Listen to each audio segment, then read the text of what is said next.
सीता जी ने बनाया भोजन, खाने कोई नहीं आया। अति सुंदर कथा।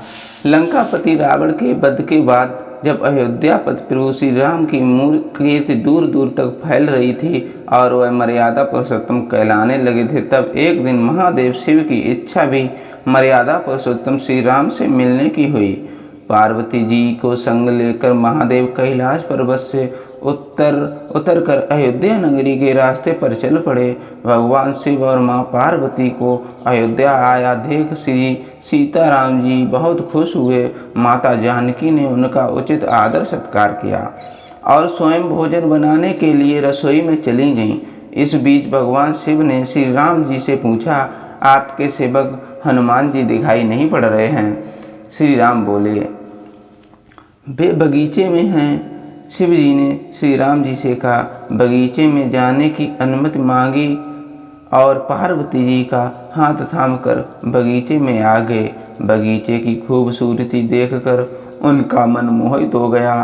आम के एक घने वृक्ष के नीचे हनुमान जी दीन दुनिया से बेखबर गहरी नींद में सोए थे और एक लय में घर्राटों से राम नाम की धुन उठ रही थी। चकित होकर शिव जी और माता पार्वती एक दूसरे की ओर देखने लगे।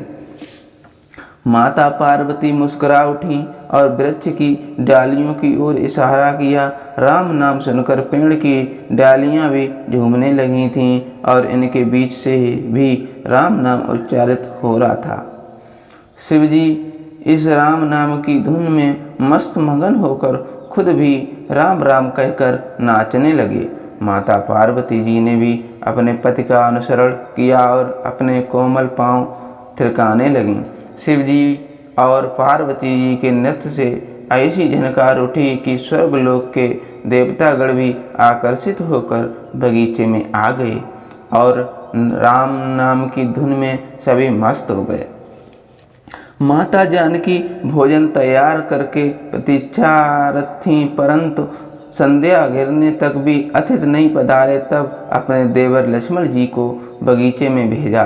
लक्ष्मण जी तो स्वयं को श्री राम का सेवक ही मानते थे, अतः बगीचे में आकर जब उन्होंने धरती पर स्वर्ग का नज़ारा देखा तो खुद भी राम नाम की धुन में झूम उठे।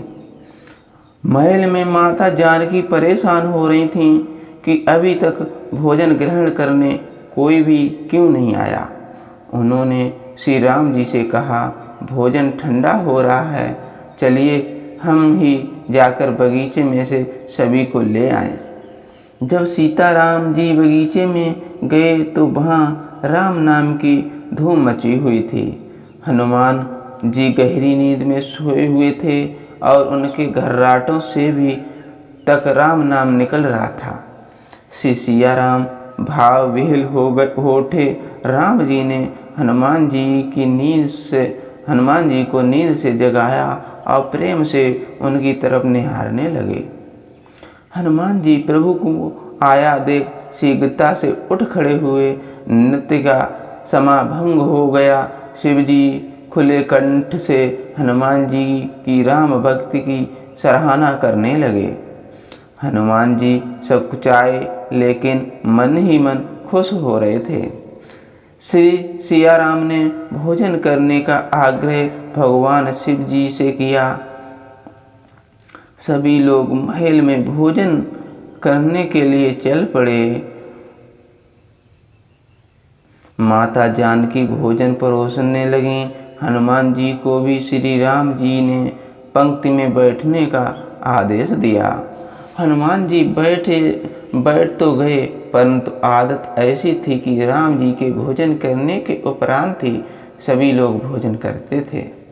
आज श्री राम के आदेश से पहले भोजन करना पड़ रहा था। माता जानकी हनुमान जी को भोजन परोसती जा रही थीं और हनुमान का पेट ही नहीं भर रहा था।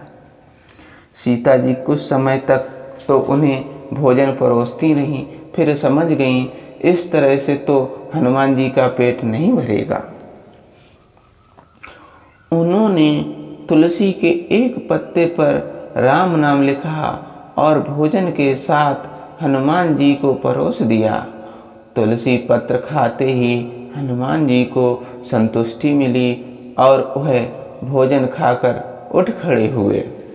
भगवान शिव ने प्रसन्न होकर हनुमान जी को आशीर्वाद दिया कि आपकी राम भक्ति युगों युगों तक याद की जाएगी और आप संकट मोचन कहलाएंगे। संकट हरै मिटै सब पीरा, जो सुमिरत हनुमत बलवीरा। अर्थात मेरा वीडियो अच्छा लगा हो तो प्लीज़ मेरे वीडियो को लाइक ज़रूर करिए, चैनल को सब्सक्राइब जरूर करिए। थैंक यू, धन्यवाद।